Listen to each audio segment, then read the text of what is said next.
ہم نے ایک بے ہنگم معاشرہ بنا دیا ہے۔ میری زندگی میں ضیاء الحق کا جو پاکستان تھا اس کی آبادی 10 کروڑ تھی۔ ہماری زندگیوں میں وہ 10 کروڑ 24 کروڑ بن چکی ہے۔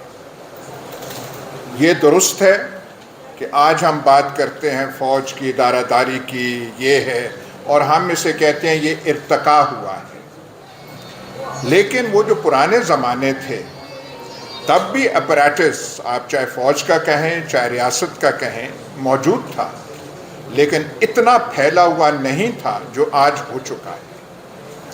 یہ کبھی نہیں ہوتا تھا سیکٹر کمانڈر فلانا اور ہر ضلعوں میں ایک اپریٹس ہے۔ ہمارے زمانے میں، ایوب خان کے زمانے میں، پوری چکوال تحصیل میں اسپیشل برانچ کا ایک سب انسپیکٹر ہوا کرتا تھا، تمام رپورٹنگ پوری تحصیل کی، اور تب سیاست بھی بڑی ہلچل تھی، فاطمہ جناح صاحبہ کی پریزیڈنشل کیمپین بھی تھی، لیکن وہ ایک آدمی رپورٹ کرتا تھا۔ آج آپ تحصیلوں اور ضلعوں میں جائیں، لاہور اسلام آباد کو چھوڑیں، تہہ در تہہ سیکیورٹی سرویلنس، سیکیورٹی مانیٹرنگ اور رپورٹنگ کا سلسلہ بن چکا ہے۔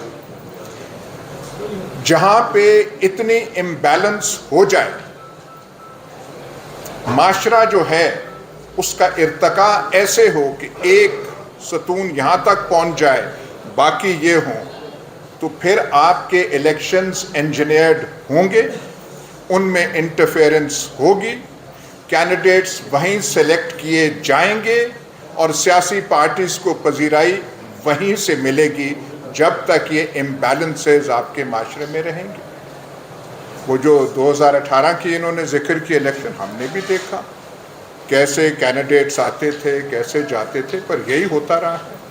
نون لیگ کے ساتھ بھی یہی ہوتا رہا ہے، باقی جماعتوں کے ساتھ یہ ہوتا رہا ہے، کنونشن لیگ۔ تب اتنا اسٹیٹ کا اپریٹس کنونشن لیگ کے زمانے میں اتنا سوفسٹیکیٹڈ یا اتنا آل پرویسو نہیں تھا جو آج ہو گیا ہے۔ تب یہ کوئی ڈی جی سی اور ڈی جی فلانا اور یہ جو ہے اتنا لمبا چوڑا نہیں تھا۔ آئی ایس آئی بھی چھوٹا سا ادارہ تب تھا۔ غلام جیلانی خان جب اس کے ہیڈ تھے، بھٹو صاحب کا عظیم کارنامہ ہے کہ اس میں جو انہوں نے پولیٹیکل ونگ ایک پیدا کیا، وہ بھی چھوٹا سا ایک وہ چوزوں والی نرسری تھی، پھیلتی پھیلتی، پھر آپ اس کا شکر ادا کریں افغان جہاد کا کہ پیسے آتے گئے اور وہ پھیلتا گیا پھیلتا گیا۔ آج کل فزیکلی اتنا وہ بڑھ چکا ہے، تو یہ ہم نے کر دیا ہے۔ سیاست اس کے تابع ہو گئی ہے، کیونکہ وہ ایک کوئی پنڈ کا کوئی بہت بڑا چودھری ہو تو باقی مظاہرے شظاہرے پھر نیچے آ جاتے ہیں۔ تو یہاں پہ صورتحال جو ہے اب یہ ہے، انہوں نے گرفتاریوں وغیرہ کا تو ذکر کیا، لیکن یہ رواج پہلے نہیں تھا کہ جس کو چاہا اٹھا لیا، جس کو چاہا غائب کر دیا۔ یہ اس لیے ہے کہ وہ کر سکتے ہیں۔ پر یہاں جو موضوع ہے فریڈم آف ایکسپریشن کا، یہ جو ہم کہتے ہیں حق اور صداقت کی آواز، حق اور صداقت کا علم، ہاں پاکستان میں ہمیشہ بلند ہوا ہے، لیکن کچھ احتیاط کے ساتھ۔ احتیاط ایسے کہ ریاست آپ کی بنی تو کئی چیزیں جو ہیں اس پہ رائے زنی، لبوں کو آپ استعمال نہیں کر سکتے۔ قیام پاکستان پہ بحث نہ ہو سکتی تھی، نہ آج ہو سکتی۔ جو ہمارے اکابرین ملت تھے، ان کے بارے میں آپ تنقیدی جائزہ کرنے کی کوشش کریں تو اس کی اجازت نہ تھی، نہ آج ہے۔ آپ کھولیں تو لوگ کہیں گے اور بھائی اس کو یہ موضوع نہ چھیڑیں، اس پہ ایک اتفاق رائے ہے، اس اتفاق رائے کو نہ آپ کریں۔ ظاہر ہے اسلام پہ کبھی بات نہیں ہو سکی۔ آئین ہم نے بنانا تھا، بناتے رہے، ہم ترتیب دیتے رہے قرارداد مقاصد کو، لیکن ہم نے کہا وہ بھی ہم بڑا کارنامہ کر رہے ہیں۔ چلتے چلتے جو آج کل کا جو معاشرہ ہے، 295 کے بارے میں میرا خیال ہے زیادہ کھل کے بات نہیں ہو سکتی، اور ہم نے بہادر سے بہادر وکلا بھی دیکھے ہیں جب 295C کا معاملہ ہو تو پیر تھوڑے سے پیچھے آ جاتے ہیں اور کئی موکلوں کو تو لیگل کاؤنسل ملتا ہی نہیں ہے. اور آج کل جو ہے اداروں پہ کھل کے بات نہیں ہو سکتی. وہ ہم کہتے ہیں کہ ارتقا ہوا ہے، ہم نام بھی نہیں لے سکتے. ہم جو ٹی وی پہ بیٹھے ہوتے ہیں کبھی ہم کہتے ہیں ادارے، کبھی کہتے ہیں مقتدرہ، کبھی کہتے ہیں اسٹیبلشمنٹ. نام وہ نہ لیں. جو لیٹسٹ فرمان جاری ہوا ہے اور وہ کل پرسوں ہوا ہے، پرسوں ترسوں ہوا ہے، تمام ستون صحافت، تمام حق صداقت اور سچائی کے پیامبر جو ہیں ان کو سمن کیا گیا اور سارے کے سارے وہاں پہ گئے.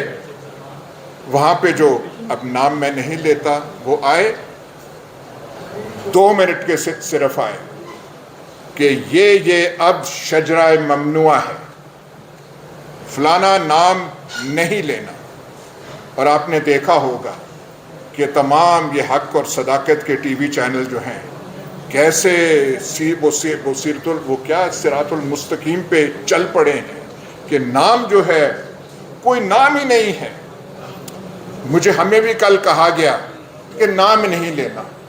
ہم نے کہا ہم تو پہلے بھی نام نہیں لیتے تھے، ہمارے کئی مہربان ہیں جو پروگراموں میں آتے ہیں، وہ نام لیے بغیر ان کی وہ پوری استعداد پوری نہیں ہوتی، ان سے آپ کہیے گا. تو وہ نہ رہ سکے، انہوں نے نام لیا، اشارے کر کر کے وہاں سے نام کرتے تھے.